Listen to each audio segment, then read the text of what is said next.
ជំរាបសួរពុកម៉ែបងប្អូនទាំងអស់គ្នាសូមស្វាគមន៍មកកាន់ PG Printer Shop សម្រាប់បងប្អូនដែលកំពុងតែមានតម្រូវការចង់បានជាមួយនឹងម៉ាស៊ីន print ដែលមានមុខងារច្រើនចំណេញទាំងពេលវេលាចំណេញថវិកាមែនទេតោះឥឡូវនេះបងអាចមកមើលជាមួយនឹងប្រភេទម៉ាស៊ីន Canon TS82 30របស់យើងបានវាមានមុខងារ full function print scan copy print ត្រឡប់សងខាងហើយវាកាន់តែពិសេសគឺវាមានមុខជាមួយនឹងមុខងារ Wi-Fi Direct ស្រាប់ទៀតទៅបងចង់យកទៅ print តាមទូរស័ព្ទដែរក៏បាន print តាមកុំព្យូទ័រក៏បានដែរសម្រាប់រូបភាពនៅឯកសារមួយគឺចេញមកបាត់ច្បាស់បែបនេះទៅបងហើយសម្រាប់នេះគឺជាឯកសារដែលយើង print ត្រឡប់សងខាង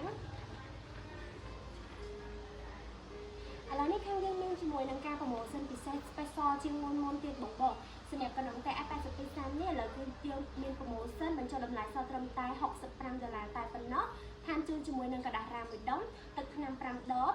បើសិនជាបងមានតម្រូវការធ្វើការឆាតចូល page ឬក៏ទំនាក់ទំនងតាមលេខទូរស័ព្ទដែលខាងបងដាក់នៅខាងលើនេះបានណា